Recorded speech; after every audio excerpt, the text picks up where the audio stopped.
नमस्कार, मेहता टॉक्स पर आपका स्वागत है।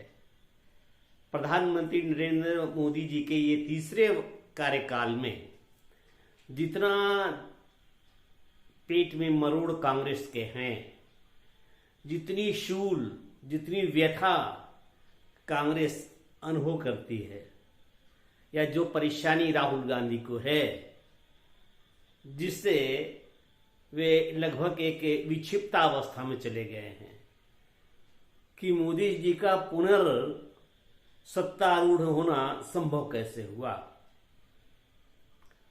तो उनकी व्यथा समझी जा सकती है, उनके दुख समझे जा सकते हैं।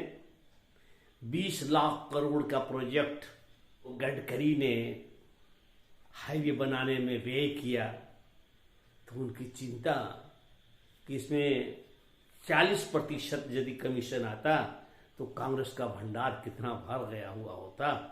और इस तरह से यदि ये मोदी जी की सरकार ये तीसरे कार्यकाल भी पूरा करेगा तो पता नहीं कितनी कितनी योजनाएं बनाएंगे और कितना कितना देश के अंदर विकास होगा, कैसी कैसी चीजें बनेगी वैसी स्टैंडर्ड की। और ये सब पैसा बिना कांग्रेस को या फिर कांग्रेस के जो वर्तमान के समाजवादी सहयोगी हैं उनको कुछ हासिल नहीं होने वाला है।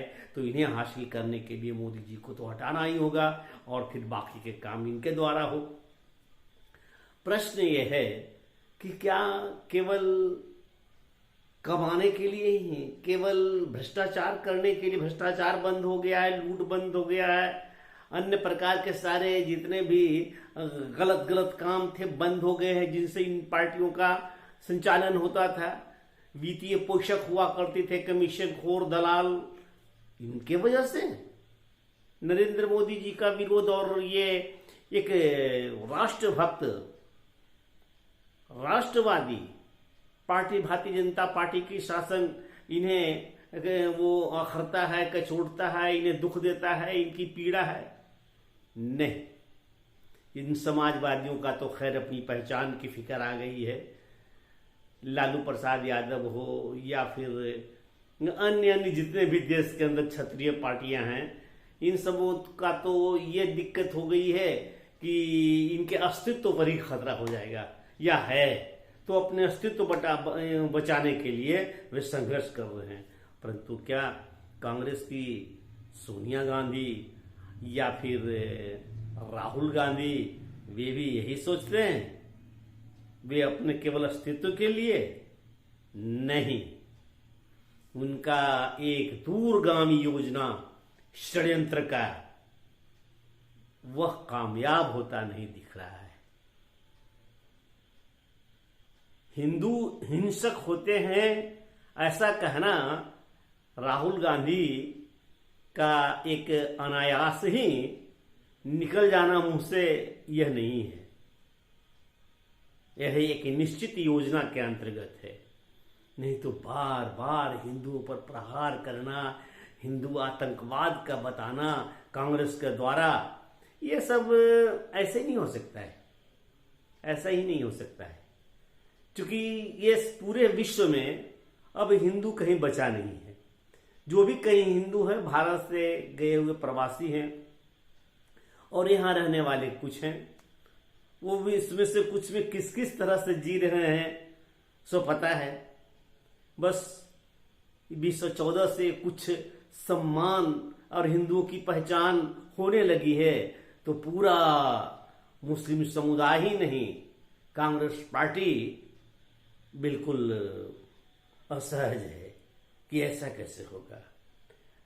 तो ये क्या करना चाहती है कांग्रेस पार्टी, ये बताने की आवश्यकता नहीं है, यह समझाने की आवश्यकता नहीं है। हिंदुओं को समझने की यह जरूरत है कि क्या आप चाहते हैं कि आपका वजूद, आपका अस्तित्व रहे?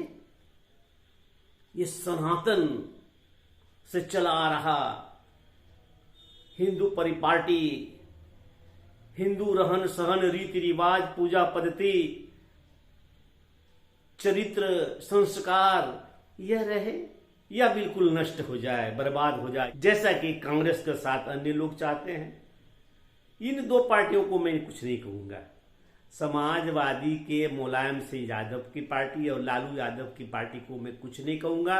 ये बिना पेंदी का लूटा वाला पार्टी बहुत पहले राष्ट्रीय स्वयं संघ के पीछे पीछे चल करके 1975 के बाद ये त्राण पाए तो सरकार में आए हैं और आज तक चल रहे हैं। क्षेत्रीय पार्टी बन गई है तो ये भारतीय जनसंघ की कृपा से, राष्ट्रीय स्वयंसेवक संघ की कृपा से।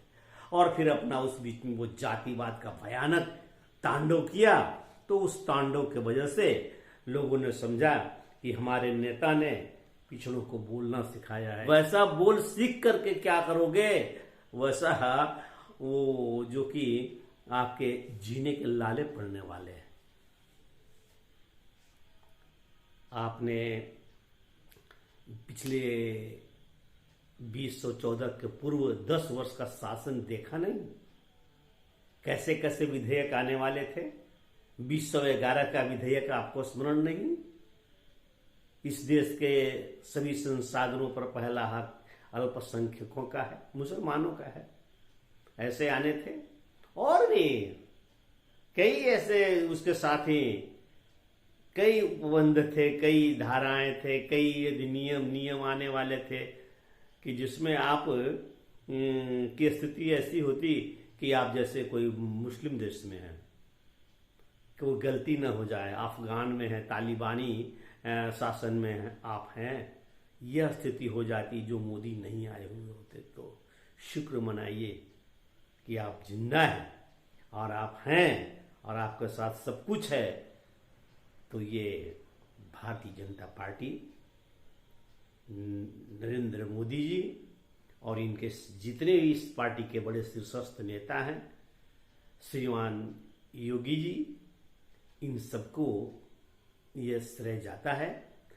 आप कभी भी किसी भी कारण से यदि आप सरकार से अप्रसन्न हैं तो आप अपनी अप्रसन्नता का कारण ढूंढिए कि क्यों आप खिन्न हैं, किसके कहने पर, किसके ललकार पर, किसके बहकावे में आपकी खिन्नता है। अन्यथा आपकी कोई भी नाराजगी इस सरकार से नहीं होनी चाहिए, क्योंकि जितनी चिंता भारत का, इस देश का, समाज का, पिछड़े का, दलित का, भारतीय जनता पार्टी के नेता यह पार्टी कर सकती है, उसका दशांश भी कोई नहीं कर सकता, यह गारंटी है। पिछले 10 वर्ष और एक 11 वर्ष या 11वें वर्ष में चल रहा है इस सरकार का कार्य, उसमें सारे चीज देखे जा सकते हैं, लेकिन बावजूद इसके आप में जो थोड़ी अस्थिरता आई है, आप में जो स्खलन हुआ है, आपके विचारों में, आपके सोच में, आपके धैर्य में जो अनवरत अस्थायी रहना चाहिए था, उसमें भंगुरता आई है, तो उसे सुधार लें, अन्यथा कहीं का नहीं रहेंगे आप। और फिर तो आप बर्दाश्त कर ही रहे थे। ये तो बीच में आपको बता दिया गया कि आप हिंदू हैं, 214 के बाद आपको जीने का हक है, आपको अपने तौर तरीके से जीना चाहिए, तो थोड़ा आप आए हैं, आगे चल करके बढ़े हैं। लेकिन फिर आप यदि भूलने लगे तो फिर क्या कहा जा सकता है। एक कहानी है मेढक की कहानी है कि एक टब है, छोटा टब है, जिसको गैस के चूल्हे पर चढ़ा दिया गया, उसमें पानी भरा हुआ है और एक मेढक को उसमें डाल दिया गया है। पानी धीरे धीरे गर्म होता है, पानी का तापमान बढ़ता है, मेढक को गर्मी लगती है, गर्म पानी के संसर्ग में रहने से उसको असहज महसूस होता है। लेकिन थोड़ी देर मेढक उस गर्म पानी के गर्मी को, उष्मा को सह लेता है और स्वयं को उसको सहने के अनुकूल बनाता है। तापमान जैसे जैसे बढ़ता है, चाहिए तो था कि जैसे ही सामान्य तापमान से ये बढ़ा हुआ तापमान को महसूस किया, उसी वक्त में प्राण बचाने की चिंता से एक उछाल लेकर के वो भरे हुए पानी से डेक्ची से वो उछल के बाहर आ जाना चाहिए था, लेकिन वो बर्दाश्त करके अपने शरीर का तापमान उस जो उष्मा आ रहा है, गर्म हो रहा है, उस टेम्परेचर के अनुकूल कर लेता है।